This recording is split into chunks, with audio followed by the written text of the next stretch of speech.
Hi everyone, welcome to another How I Made This. Unlike most of my projects, this animation was made entirely in Blender's Grease Pencil. There's multiple Grease Pencil objects, modifiers, and the tiniest bit of 3D. So as always, I started out with a thumbnail and I had a rough idea of what I wanted. Originally, this character would be laying in the grass, surrounded by flowers. A bee would fly in and rest in a flower that would sway in a slight breeze. It was meant to be super simple, very calm, not a lot going on, but if you've watched any of my videos or live streams before, I couldn't help but add a little more detail. I wanted a log in the foreground, not only to cover up any rough edges from the character animation layer, but I'd seen a tutorial from TipTut on Toon shading and I'd always wanted to try it. I'd avoided 3D for as long as I could, and I really like a low poly 2D look, so I thought, why not? It started out with a circle that I messed about with for 30 minutes trying to get a more natural shape. I adjusted the different points so it wasn't quite so even and managed to make it hollow even though it wasn't going to be visible.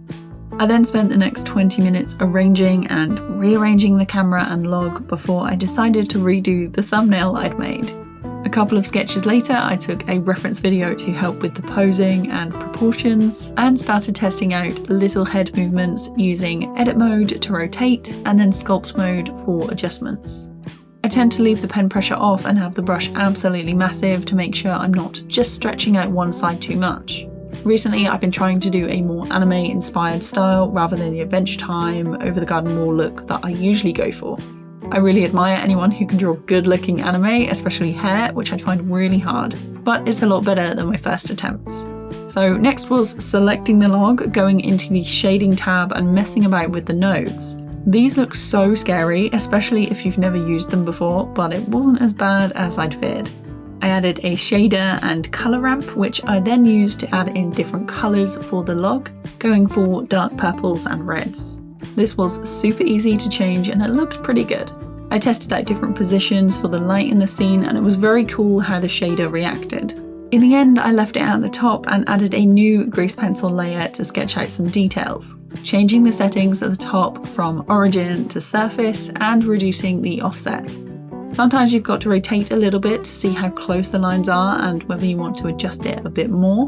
I made sure to add in the detail while in the camera view and adjusted my brush for a thinner line till I got the look I wanted.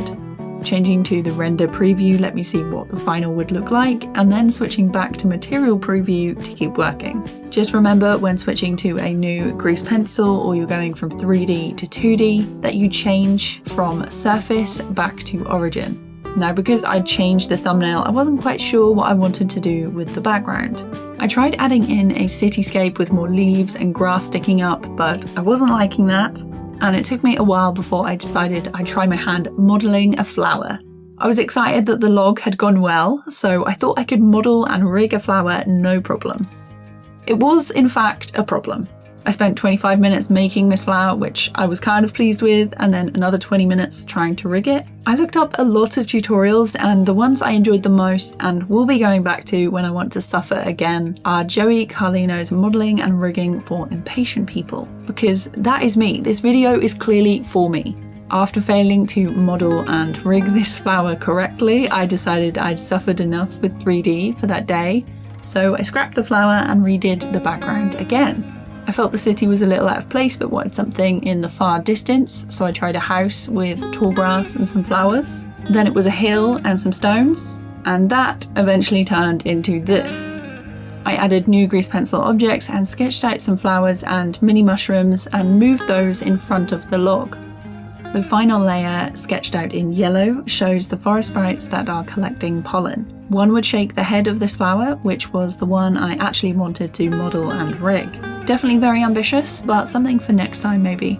I had a few ideas for variations in this animation that I wanted to make, but first I had to finish the background design.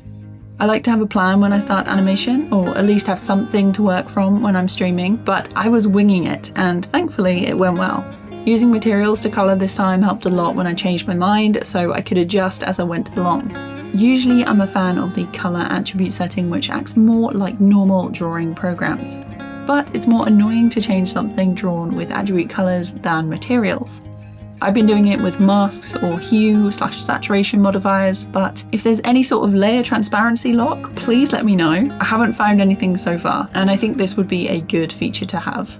I started animating the forest sprites first and actually really enjoyed making them climb, march across the log and jump down the mushrooms.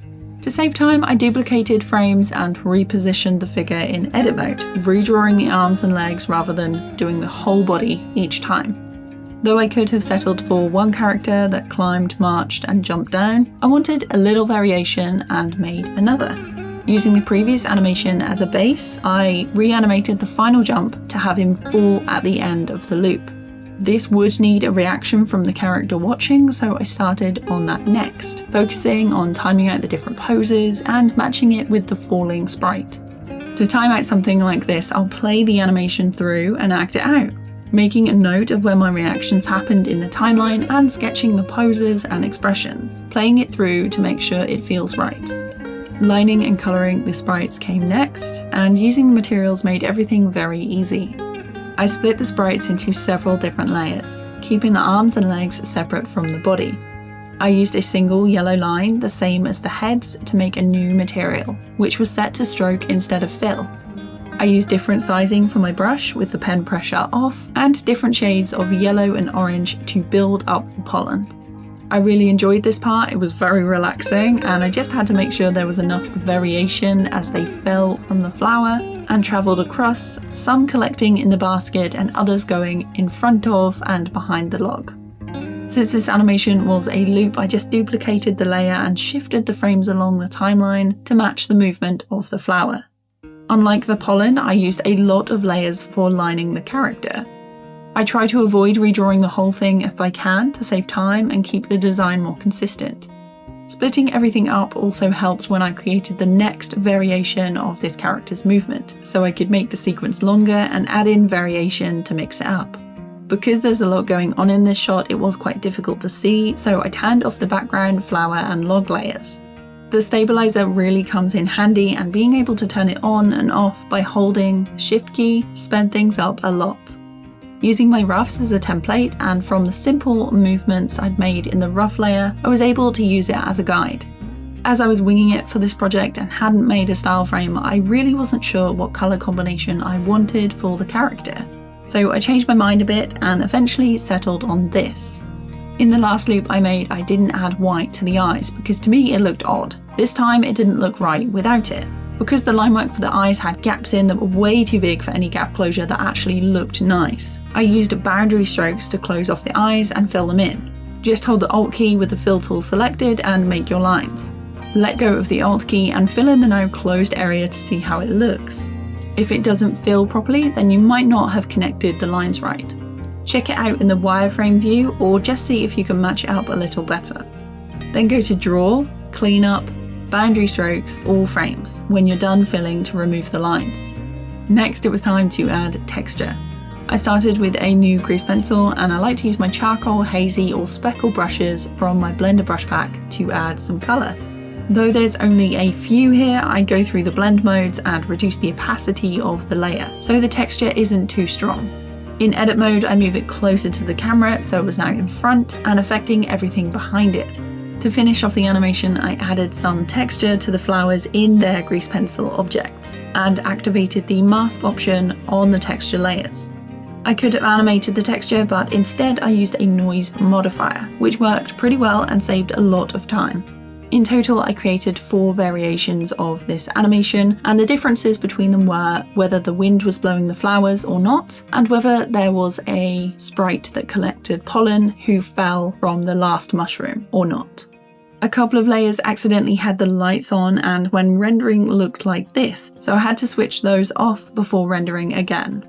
Overall, I think this loop turned out really well and it's helped a lot with my animation process in Grease Pencil. If you want to see more walkthroughs or learn how to animate with easy beginner exercises, take a look at this.